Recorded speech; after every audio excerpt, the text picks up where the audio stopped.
You're listening to Sustainably Geeky, the podcast for everyday environmentalists. Hi everyone, you're listening to Sustainably Geeky, episode 44. This is Jennifer, I am your host, and I am joined today by Taelor Monroe. She is going to talk to us about permaculture, but before we do that, I want to apologize for the delay in getting our next episode out. I know we usually do a monthly show, and if you're a regular listener, you may have heard in the last episode that I recently moved across the world to Ireland, and life just kind of caught up with me, and I didn't get the October show out, so apologies for that, but we're here with a new show and we're excited to jump back in. So let's get started and learn about permaculture. Taelor is the owner and co-director of the Austin Permaculture Guild. And I'm going to let her kind of talk about how she got into this line of work, what they do, and then just tell us what even is permaculture. Yeah. How did I get here? That's a fun question. I'll try not to go too into depth.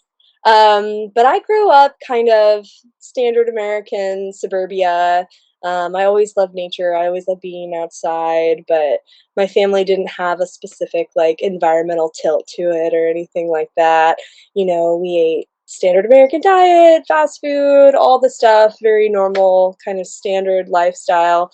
Then I began working for Greenpeace at the beginning of college, and it just kind of blew my mind as to where all of our food is coming from, manufacturing, and just stuff like the boreal forest being torn down to make our toilet paper so we could wipe our butts with old growth trees. And it just was kind of like, whoa, what? There's so many things wrong with our system, and I was totally ignorant to it. How is this even happening? So that happened, and then I graduated from college in 2011, and my two roommates, who I was going to be roommates with right after that, they spent 6 weeks doing a permaculture design course intensive at Aprovecho in Oregon.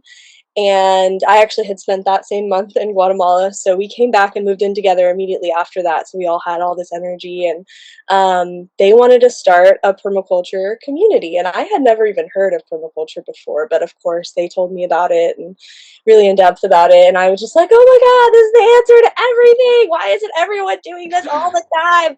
So, you know, I was like, let's do it. I'm down. Like, let's make this happen. So we happened to be renting this house on 22 acres in downtown San Marcos, Texas.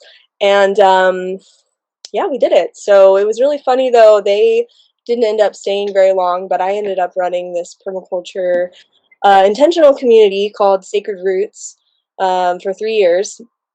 And we had work traders, and it was a community, you know, we had work traders living there and people camping, and we were doing workshops and all these things constantly. And during that time, I also began working for Austin Permaculture Guild. I was originally just the admin and publicity hub, and now I've, you know, moved up a lot because everybody that was working with it left, basically. They were just older and moved and things. And 13 years before I started. Yeah, so it just became my life. I kind of just went all the way in with permaculture from the very beginning. I also lived at the Whole Life Learning Center, which is an incredible place, and that's now our home base. That's in South Austin. There's a nursery there as well called Cultivate. I learned so much from Caroline Riley, who's still currently one of my closest friends and mentors. You know, I did all kinds of things. I started working with this group doing permablitzes where we installed food forests and berms and swales, which I can explain more about that in a minute, what that is. There was all volunteer run, so I did that for 3 years, working with Kirby Fry doing that. And I learned so much and really enjoyed the process of organizing all of that. It came to be a lot, but it was really beautiful when it was going on. To now, where I am running Austin Permaculture Guild. We teach one permaculture design course per year right now.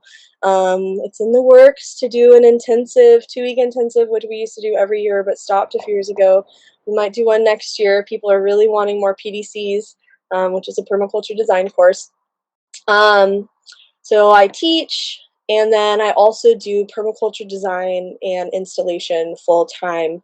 So that looks like me going out to my clients' houses or churches, communities, whatever. I mostly do residential, but I do public stuff, vineyards and stuff like that too. Doing a consultation with them, seeing what's going on with the property, and building a design plan for them. And most of the time we do an install with these clients as well. So I have my own crew and we do all that. And to your last question, what is permaculture? It's really a large body of knowledge, so it's hard to even cover in a single podcast, but kind of like elevator speech. It's a system for sustainable design. So it's about connecting things together. It's about relationships. Where do the things that we participate in and need in our daily lives, where do those energy systems connect? So there's a lot of crazy language in permaculture too. So if you're ever like studying it or researching stuff, you'll be like, what on earth are these people talking about sometimes? And so to put it some more basic examples of like, what are the waste streams from the things you're participating in every day. So for instance, like when you're eating food, there's a ton of waste that you create when cooking a meal. Where does that food go? Usually that's looked at as that's a problem, right? Something you have to get rid of and it's gross or whatever. But in permaculture, we look at that as a resource. That's nitrogen, that's carbon, that's food for the soil, that's food for the microbes. And so of course we would compost all of that material. There's actually a saying in permaculture, there is no such thing as waste because you can reuse everything. Also things like water, right? There's so much water wasted. Just catching rainwater, using it for your gardens. Inside your house is actually really ideal. It's a really beautiful source of water. It feels a lot better on your skin than city water, well water. And of course the plants love it. It's more acidic. And particularly in our area where we have more alkaline, we have alkaline leaning soils. The plant babies really appreciate, and established plants too, appreciate that acidic rainwater. And of course it's like direct from the source. That's how plants usually receive water, is from the sky. So it has certain properties that they really love. So yeah, there's just a little bit there about what permaculture is about. So it's really trying to just live as efficiently as possible and using as little resources as you can. The ultimate environmental goal, right? Totally. It is really ultimate, and it's kind of overwhelming for people sometimes just because there's so many variables to think about. And it really is a design science as well. So a lot of it is asking a lot of questions, of like of going out to a piece of property and being able to read what is happening in the ecosystem there. What are the factors at play, and how does that tie into how we can use the space as efficiently as possible, as gently as possible. Yeah. Okay. Well, I know you said that there's a lot of different facets of permaculture, but let's kind of drill into, I guess, food production to start, because I know that's a lot of times what people think of when they hear permaculture. So can you talk a little bit about that? And I mean, I hear things like food forest and zones and all these different terms, and how do these interplay and kind of build a permaculture food system? Sure. Yeah, let's talk about food. And of course, food is what drew me to permaculture in the first place. I'm totally obsessed with food. I love to cook. And was the most shocking thing for me when I was working for Greenpeace, was where our food comes from and what it's made out of. So that's definitely one of the areas within permaculture that I have studied the most, and what I focus on is food. So I'm glad you asked that. Yeah, let's start with food forests. So that's definitely a super hip, catchy phrase right now. And it can be defined a few different ways, but in my mind, an ideal food forest in our climate in particular, which it's going to vary depending on which climate you're in, but it starts off with berms and swales. So all of our food is dependent, the diversity and abundance of the food that we're growing is very dependent on the soil. So we have to think about the soil first as kind of the base, right? And so in an ideal world, It starts out with berms and swales. I mean, it depends on the property, but usually that's a good platform for planting trees. So what's a berm and swale? So imagine, it's hard to just explain this verbally, but I'll do the best I can. So imagine a ditch dug on contour, so it's all perfectly level. That means that it's perpendicular to the flow of water. So if you can imagine water coming downhill and being intercepted by this ditch and filling up with water. And then the material that you dig out when you're digging this ditch goes on the downhill side, and that is what's called the berm, and that berm is also on contour.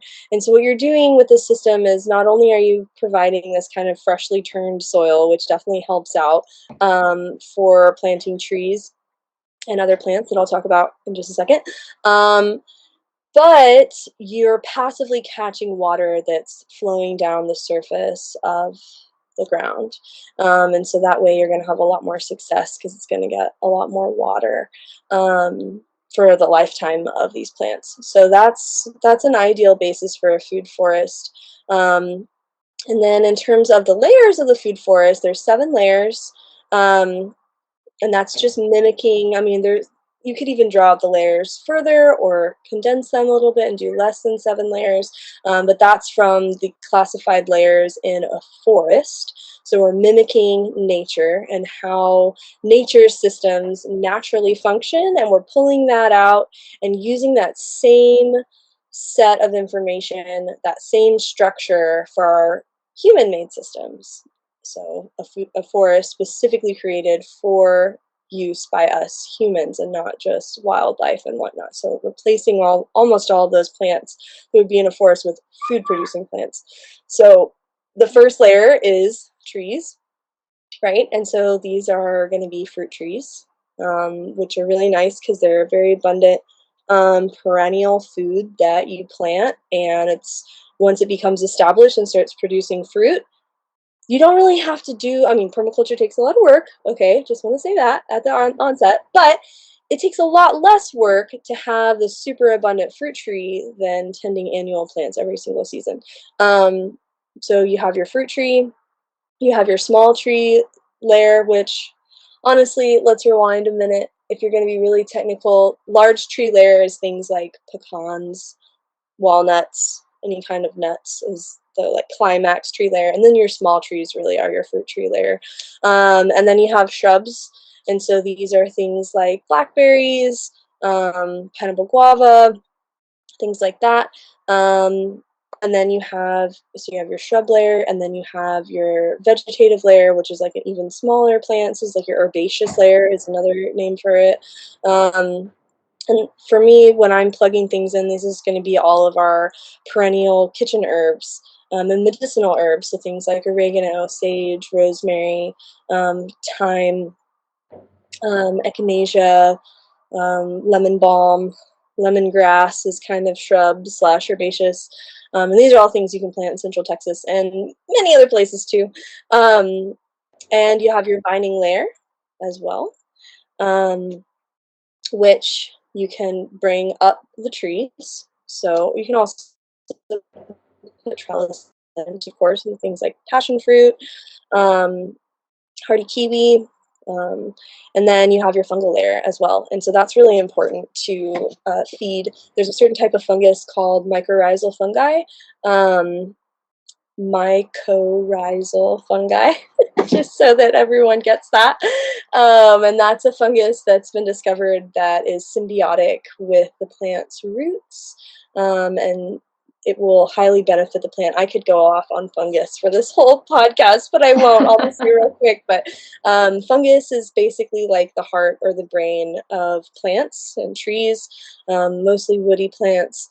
And they are like little nutrient highways that are pulling nutrients out of the soil and bringing them to the roots of the trees and the plants. They're pretty incredible, and they're also really great at breaking down organic matter and turning it into food for those plants as well. So this explains why you see so many mushrooms growing on trees and around trees. Yeah, they're almost always symbiotic. Of course, there are bad funguses that happen, but usually only those come in, and molds and things like that. But usually those only come in if there's not a healthy population of that biology down in of bacteria, beneficial bacteria and fungus down in the soil. So if you have a healthy population of these beneficial fungus and bacteria, then you're not going to see too many problems with the bad guys. Another really important piece in food forests is the dynamic accumulators. I'll say that one more time, dynamic accumulators.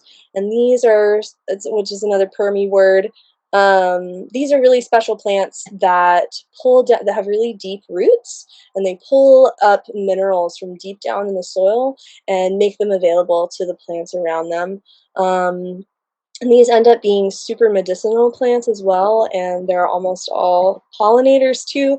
So we try to put as many plants in there that have as many functions as possible. So dynamic accumulators, this category is just like a super powerhouse category for our gardens. And so these are things like yarrow, comfrey, dandelion, purslane, all super medicinal plants. So even if you just have a small garden, including those in there is super beneficial. And of course, in our modern diets, that's one of the biggest things that we have missing is minerals. So I regularly make teas and salves and all kinds of yummy things from all these different dynamic accumulator plants because they're super powerful and vital. And you can use them for composting too, which is awesome. In biodynamic gardening, for their soil preparations, they use a whole big list of dynamic accumulators they put into their compost to put those minerals back down into the soil as well. There's also, if I on this question, if I could keep going with the annual plants. So another whole category is annual plants, right? So food forests kind of delineate a perennial plant system, basically. So, and just to, if there's any, beginners out there, I can define these two words real quick because you might not know what they mean. Perennial means a plant that lives for 3 or more years, so 3 to 3,000 years. And an annual plant is generally a plant that lives one season, up to a year, and then biennial, which I won't use that word as much, but that's a plant that the life of the plant is 2 years or less. So, okay, so food forest, perennial plant systems, and then annual planting systems is really where we see the bulk of our vegetables and fruits that you see in the grocery store. Mostly veggies. There's a bunch of perennial fruits, but and so these are things like broccoli, onions, tomatoes, cucumbers, cauliflower, zucchini, like all the classic foods that you see in the store. And so you can really produce a lot more food, like a larger quantity of food faster with annual systems, but they're a lot more energy intensive. So, not everybody is partial to gardening and has time to be gardening all the time. So I do really promote, especially within my business, perennial systems because it's a lot less maintenance, and it can look really beautiful and stay that way for a long time, which people really like. It's kind of like edible landscaping that I do. But if you really want to grow a lot of your own food and you're really committed to that, then annual gardening is definitely super helpful. And within that, the kind of permaculture way that I definitely promote is through companion planting. So, a lot of people, especially even in organic gardening, you're planting a whole bunch of the same plant in one little area. And I often see in organic gardening no mulch too. So a different system for that annual gardening is, I know this sounds simple, but it's one little thing that can highly improve the successful nature of your plantings is adding mulch. It can be wood mulch, it can be straw without seed in it, it can be pine straw, but it's going to significantly improve any kind of planting system that you have. But so having mulch and then also companion planting is mimicking nature. So out in nature, there is it might look like there's one plant in a single area, but then if you look deeper, you'll see there's a whole bunch of different plant types all in one spot. And so that's really the basis of companion planting, is just switching it up and putting a whole bunch of different types of plants all in one space instead of just a single type of plant. And that diversifies that space. It diversifies the biology down in the soil, because all plants are symbiotic with a certain type of bacteria or fungus. Annual plants in general in these types of systems, they generally are more symbiotic with bacteria, which are also hugely important. So adding things like compost every single time you plant is going to inoculate that bacteria down in the soil. There's a really cool chart. I don't know if you send resources to your group, but I have a companion planting chart that I send to all my students. And it is for our area, but I'm sure plenty of these veggies are used all over the world. Just if you're not in Austin, just look up a planting calendar for your area so that you know when to plant all these things. That's really the main difference in different climates, is the when. But all of these different companion planting rules will apply no matter where you're at. Yeah, we can. We always share links in our show notes, so we can share the link to that, and then also encourage folks to look in their regions as well. Okay, super cool.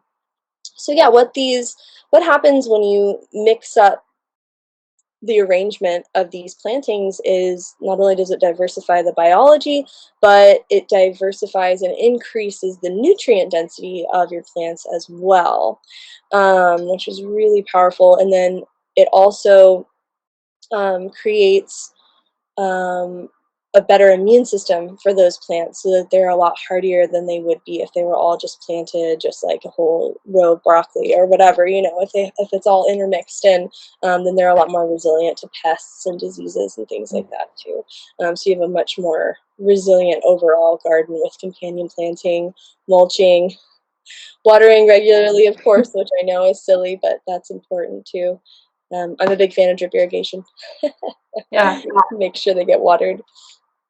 Yeah, I think monocultures are one of the biggest travesties of the modern food system because, I mean, like you said, they don't mimic nature. They just leave thousands of the same plant together, and they have no, I mean, nature isn't made to exist like that. Nature, that's why you get weeds.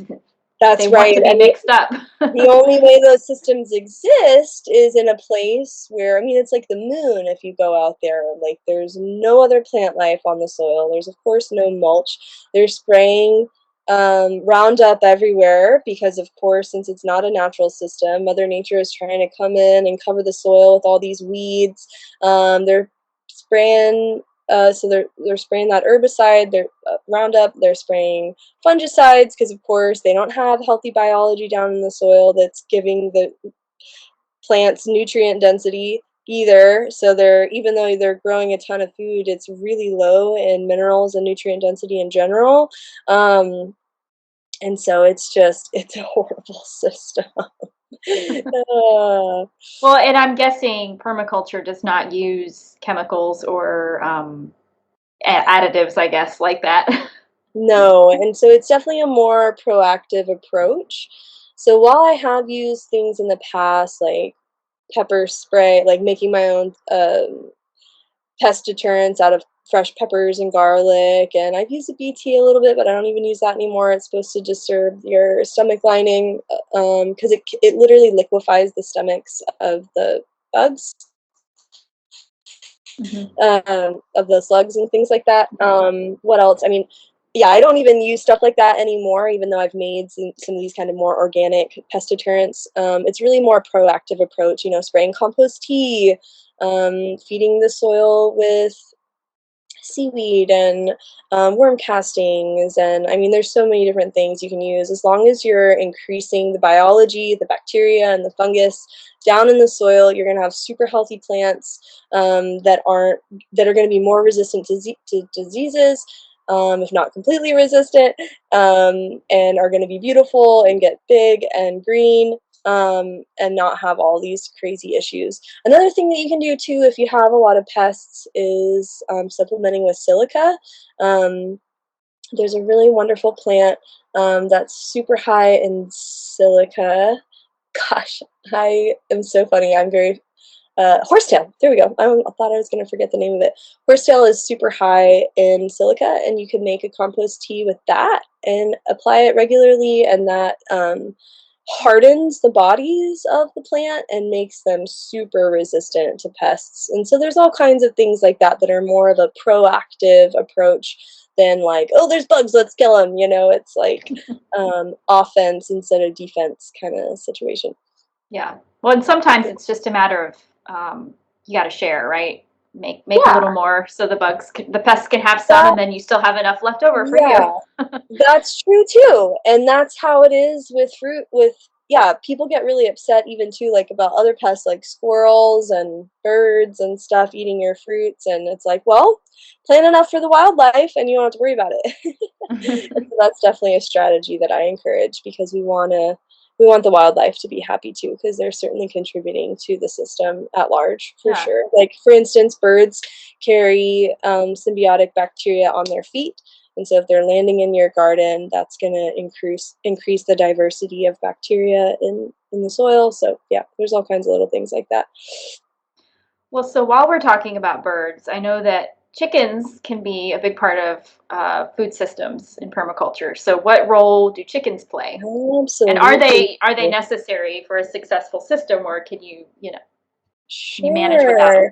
I think it's important to have animals in your system no matter what, and that doesn't mean you have to be eating animals necessarily. Well, I mean, I do, but you can still have animals in the system even if you're not actually, if you're vegan or vegetarian, you can still do that. But yeah, animals play a super key role to the connected nature of these permaculture systems, for sure. And the chicken is a perfect example of this. And we even have this fun little diagram that they call the permaculture chicken, and it lays out all of the different things that you can utilize by having chickens on a property. So we can just kind of go through that real quick. One of the first things you can do, if you're thinking about adding a certain piece to your system, like chickens or rabbits or goats or, a flower bed or whatever it is identifying what is useful about that element. And so with chickens, what are they providing us? They're providing eggs, for sure, feathers, heat. Their bodies create heat.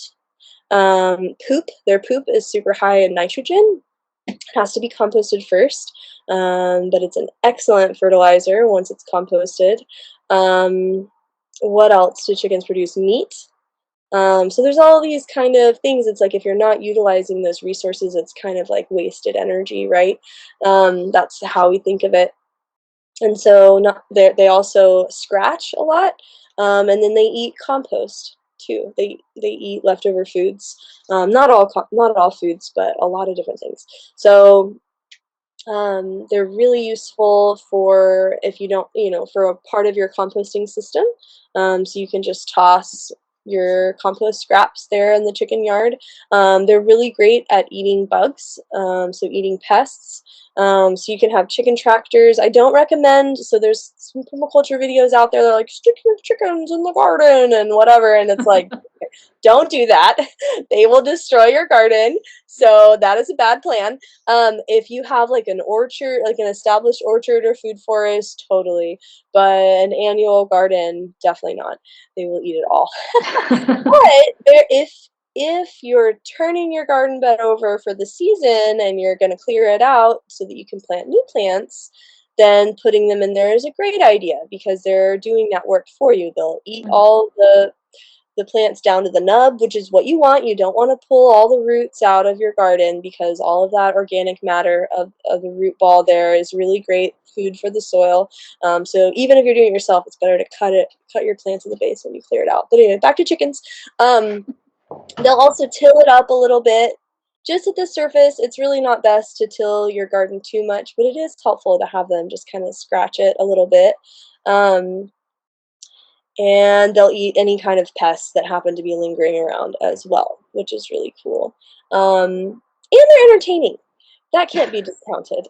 They're fun to watch. Yeah, with permaculture, I really like to keep it fun and keep it real in terms of like what humans really need, like the full spectrum of what we need. It's like, yeah, we need food, water, shelter, energy, all this stuff. But it's like we need to have fun too to really thrive in this life. And so, I really encourage my students when laying out a permaculture design to put in there like what are your hobbies, what are your activities that you really enjoy, and making sure that those are included in your design plan because you need those things too.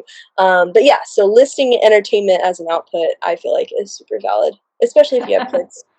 For sure. Yeah.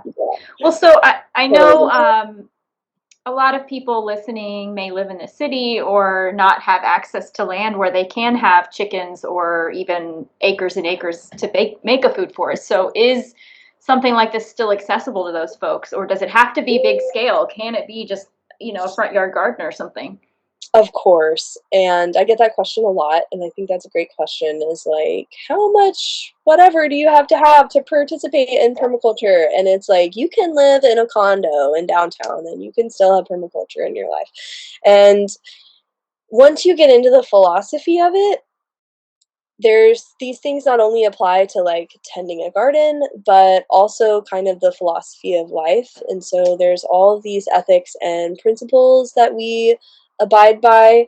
So there's the three permaculture ethics are earth care, people care, and future care. Which the third ethic has many different names. That's my favorite one, though. There's also fair share and return the surplus is another name for that third ethic. But when we, go out and do anything in the world, it's like, okay, you think about those three ethics first. Like, how is this affecting my community? How is this affecting me? How is this affecting the earth? And how am I going to be creating abundance and giving back when I'm participating in this certain thing? And then there's so many different principles too. I'm not going to say them all, but some of them are like creatively react and respond to change, diversify. So just having diversity. So even like in a business sense, like not putting all of your eggs in one basket, it's about being resilient. So any way that we can fortify our systems, which doesn't even have to be growing food, it can be financial systems, it can be relationships. Any way that you can diversify and fortify those things is going to make you more resilient and more able to creatively react and respond to change. And there's other cute ones like that are really effective though, like the problem is the solution. So for instance, like your house is flooding, oh god, this water is horrible, it's destroying my house. But at the same time, that water is a huge resource. So if you can figure out how to divert the water effectively and pour it into a garden, now you have this huge resource for growing food.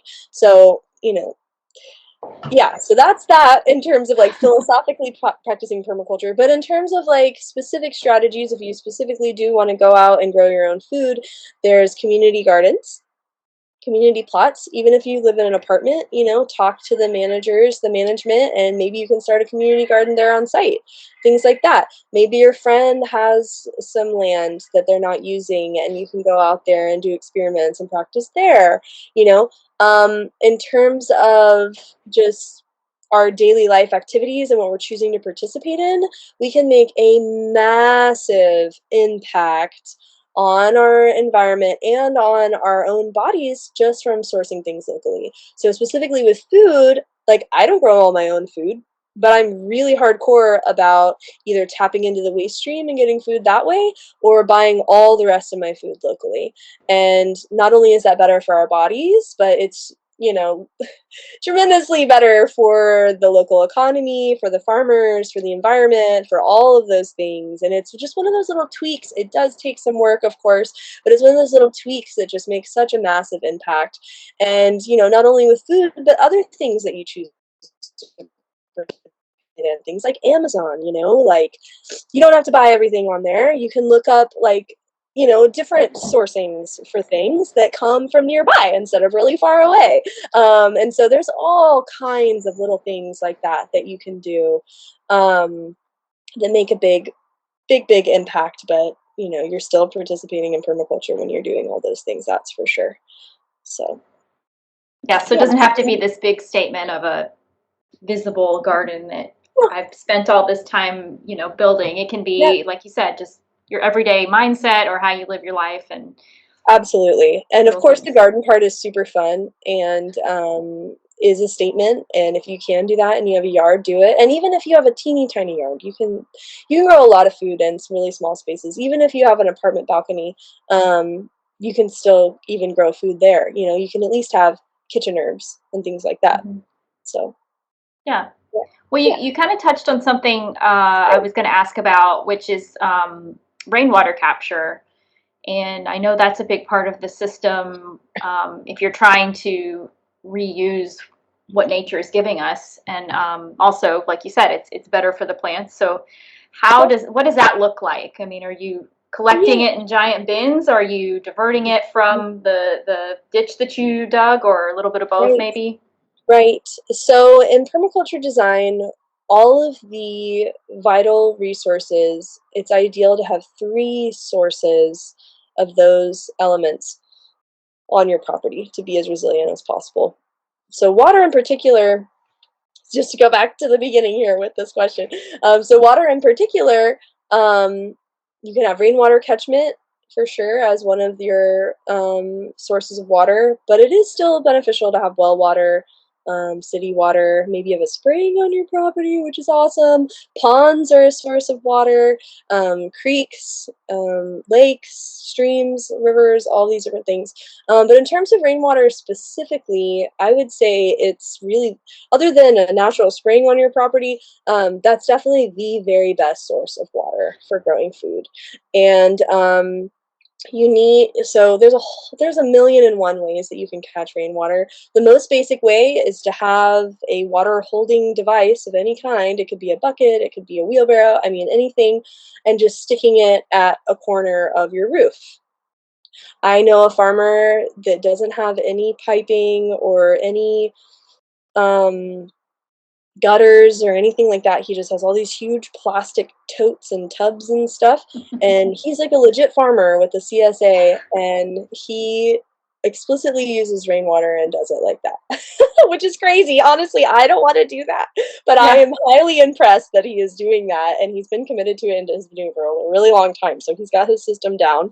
But in an ideal world, you would have a structure with gutters on it, and then would have rainwater cisterns, whether that's a poly tank or a stainless steel is the best, but they're really expensive. But that's an awesome way to do it. Ferro cement is another catchment type that's really affordable that you can build yourself.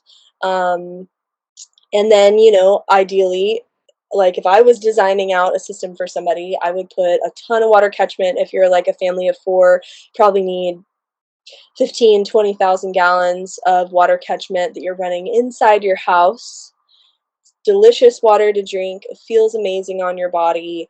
So it's really great to run it inside the house first, and then have your gray water that's coming out of the house go to your orchards, and then you can just tap up to the drip with a pump straight up to the tank for all of your other annual vegetables and things like that. And that's definitely an ideal way to do it for sure. So. Well, this makes me feel a little more validated for being that crazy person that had buckets lined up under her, like you said, where the roof ends, and I would just catch the rain and water my plants outside with it. Super functional. Free water, yeah. Yeah, free water. It's free. I will say though, depending on where you live, check and make sure that's allowed, because I've heard in some places it's illegal to collect rainwater. Yeah. Colorado, I think Florida, don't quote me on that, could have changed. But yeah, definitely look it up first. But catching it in buckets, yeah, at your own risk, but I'm sure that's probably fine. Yeah. But before you install a huge catchment system, even in Colorado, you can do it. You just have to get a permit first. Okay. It's not like illegal always. It's check just your local regulations, your city. Go through the city and the county and things like that first. Yeah. Well, anything else you want to add when it comes to the food system, or anything we've talked about so far? One little thing I was thinking about the food growing situation is if you get into gardening, just one little tip is it doesn't have to be perfect, and there's all these kinds of little rules and things that I laid out, but it's better just to get out there if you've never done it before, and just try it, because you have an opportunity every single season to do it differently, and you're going to learn something every time. So just try not to get overwhelmed, and doing something imperfectly is better than doing nothing. So I just want to say that and empower you to go out there and do it. So Yeah. yeah. And remember that even if something dies or you do something wrong, it's a learning experience. I had to tell myself that a lot. Yeah, you'll be It's not a fine. failure. That's I know right. what not to do next time. That's right, exactly. Okay, well, let's move on, I guess, to some of the other aspects of permaculture that we've kind of touched on a little, as far as, things like shelter and energy. And you've talked a little bit about this, but what are some permaculture practices in these areas as well? Yeah, shelter and energy. These are great subjects and big ones. And most people don't have the opportunity to participate with permaculture at this level, because it takes a lot of resources to be able to build your own house and choose where your energy comes from and things like that.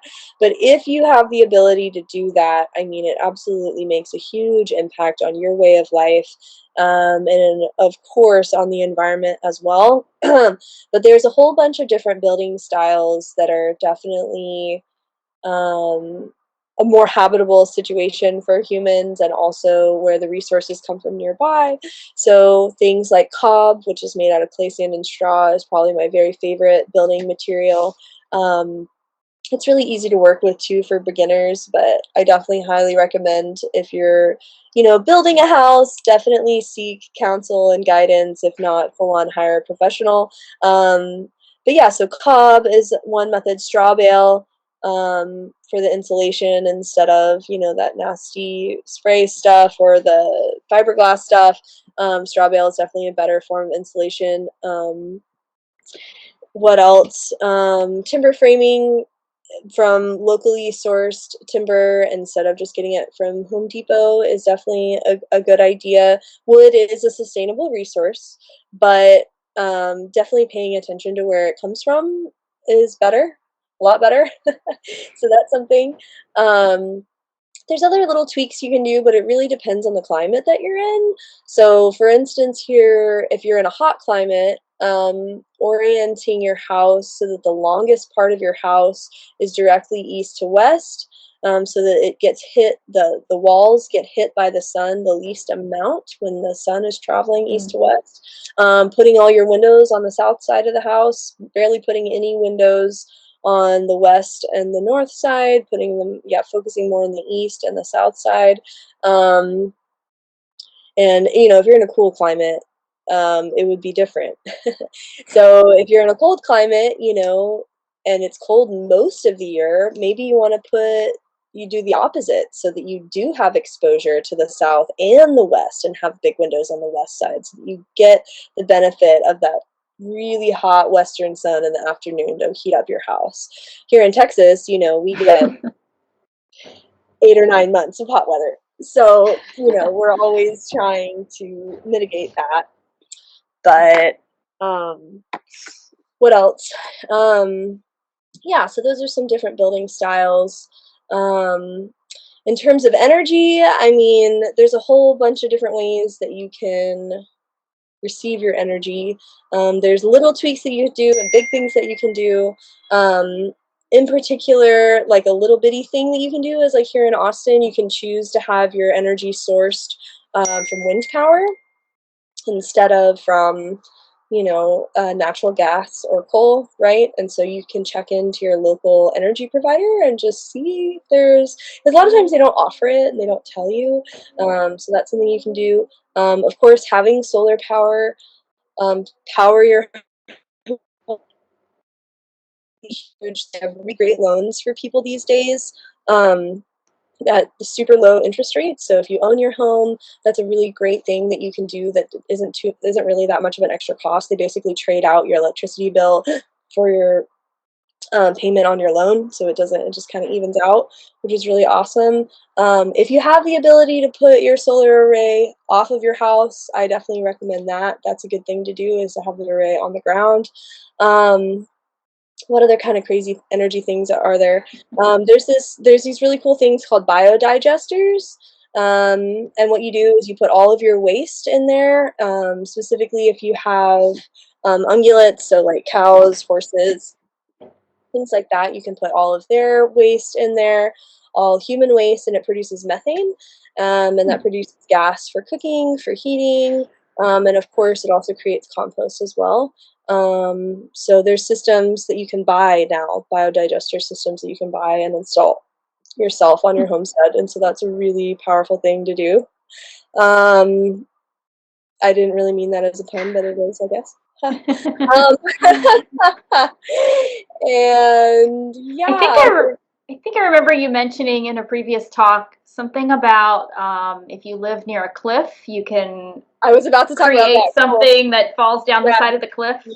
yeah. So there's something called a tromp, TROMP, and you need a high cliff. I think it needs to be like 20 or 30 feet high, and there's basically this tube that you pump water through, and it has all these like tiny little straws basically throughout the whole tube, and what it does is it creates air bubbles, and those air bubbles translate into pneumatic energy. So if you have any pneumatic tools you can power with that.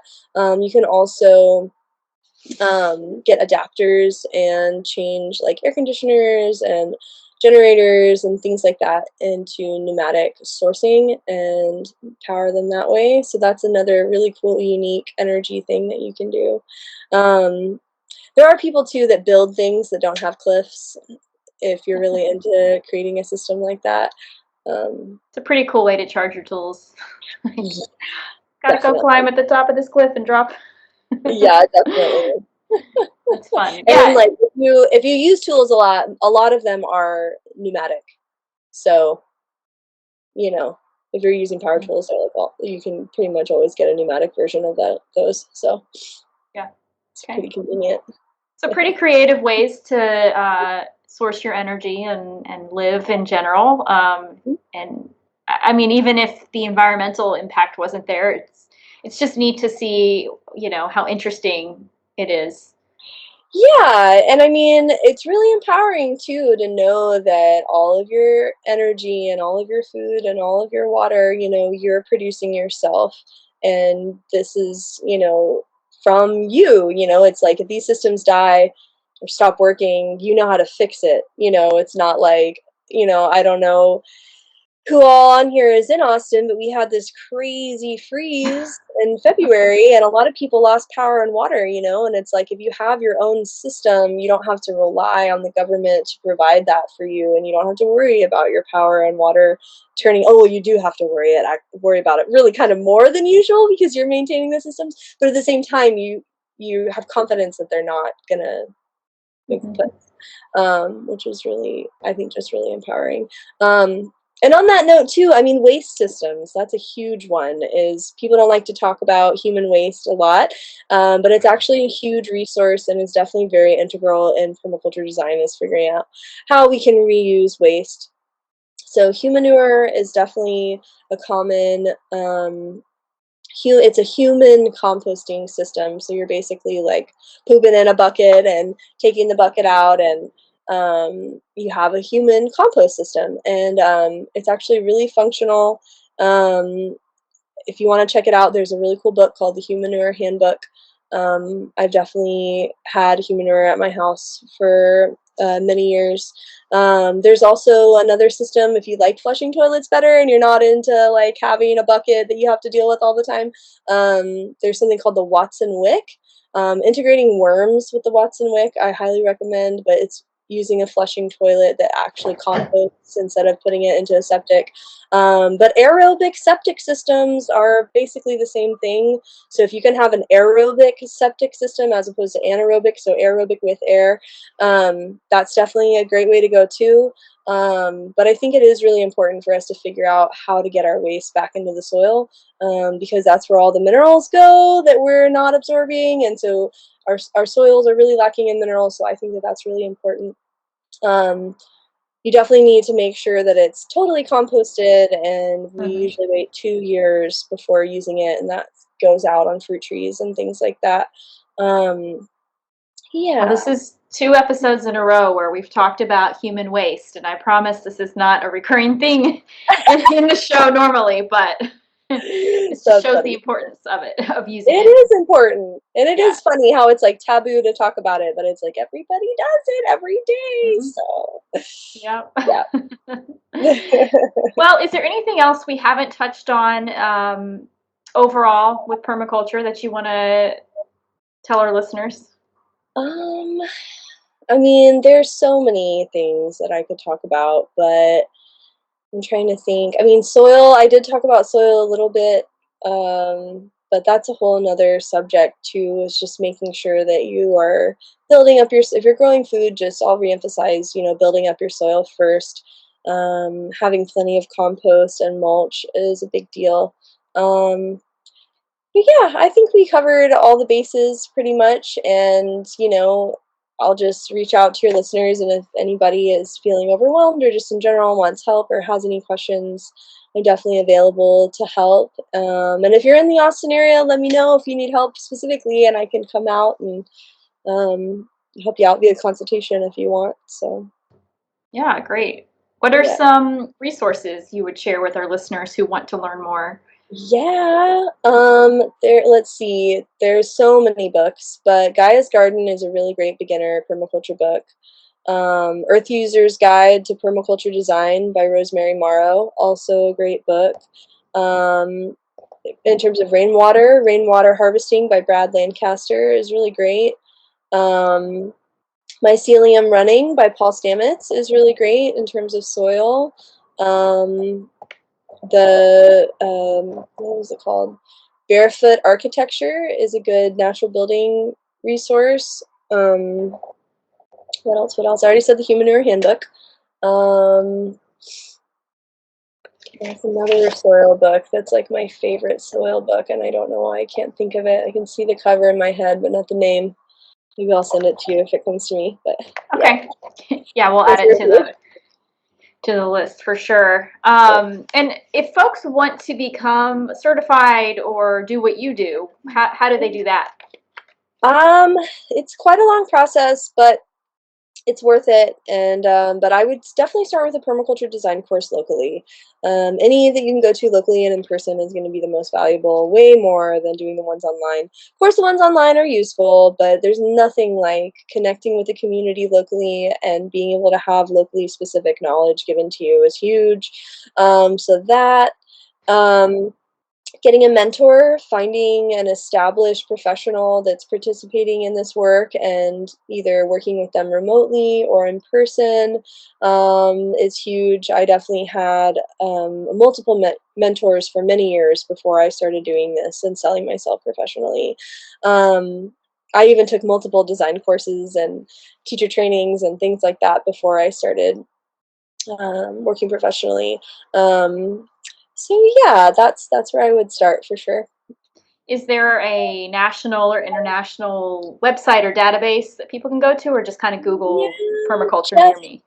Jeff Lawton has attempted to create, I think it's called Permaculture International, and Jeff is Geoff, Lawton, Lawton.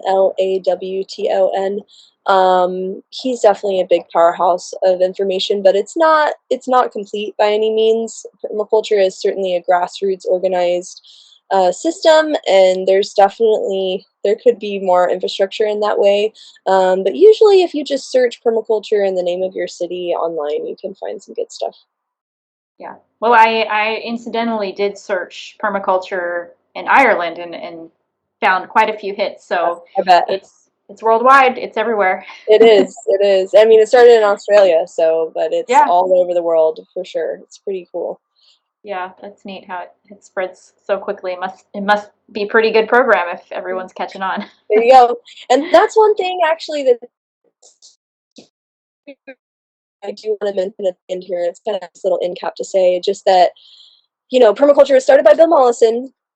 But all of the information that he has provided to everybody, which is an incredible system, so much functionality there, but all of that knowledge came from the indigenous peoples that he went to go visit. So all of this information about mimicking nature and all of these different things, the core of it comes from our indigenous peoples, and that's not often cited. It's definitely not cited in the permaculture design manual. And so I just, out of respect for these people, just want to say that and recognize that that's where this knowledge is really being passed down from. So Yeah, definitely important and undervalued for sure, and something that I'm glad to see there is more of an effort to kind of get back to some of those indigenous, mindsets, because they definitely know what they're doing. they do. Absolutely. And I'm really grateful still for Bill for, because I don't know that any of us, in the West would have been able to take advantage of this knowledge and put it to use if it weren't for what he did. But at the same time, I also agree that it should be, said loud and clear, like where that information came from, for sure. Yeah. Definitely.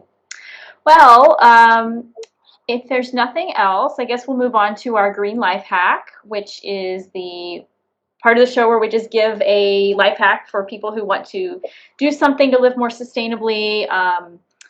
It can be a product and something that you do, a mindset, something. So did you want to start us out? Yeah, sure. I mean, I kind of already said this, but if there's one singular thing you can do to make the greatest impact on your own life, it's definitely buying as much food locally as you possibly can. So here in Austin, there's a really incredible company called Farmhouse Delivery. I utilize their services. It is a little bit more expensive, and you kind of have to, you know, be at peace with that. It's kind of like, instead of paying more on your health, healthcare, you pay more for the food that you buy to prevent, as a preventative measure, that like proactive situation instead of on the defense kind of situation again. But just buying as much food as you possibly can locally is definitely the biggest life hack that I could personally recommend for anybody. Yeah. My green life hack kind of echoes that, in that it's, it's the holidays and we're coming up on Black Friday and Christmas. Depending on when you're listening to this, you may be listening after Black Friday, but my hack is either don't participate in the mass consumption of Black Friday, or if you do, shop local, shop Etsy, or just try to shop with people who are doing, making the things themselves or selling them, in the local community, as opposed to lining Jeff Bezos's pockets and helping him fly to the moon or whatever. Right. Yeah. And, of course, reducing the environmental impact, yada, yada, yada. But I think I've really, in the last few years, tried to cut back on my online and Amazon shopping, and it, not only is my pocketbook thanking me, but like you just feel less stressed when you stop worrying about keeping up with the sales and buying things and stuff. So that's my challenge to people I love this holiday season. All about it. So. Yep. And make your own stuff. I've committed to that for Christmas. I did that many years ago. I still buy some stuff for people locally, but for the most part, I make a lot of stuff, and I love to give that. And it just feels better. It's from the heart. It's more genuine, and so that's another challenge. Yeah. Figure out how to make. Have to be store bought for sure. Right. Yeah. Well, where can we find you online, Taylor? If people want to learn more, if they want to reach out to you, et cetera, et cetera.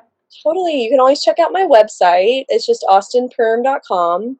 And we are on Facebook and Instagram too, if you want to connect there. So you can always reach out to me via email too. It's just Taelor, Taelor at austinperm.com.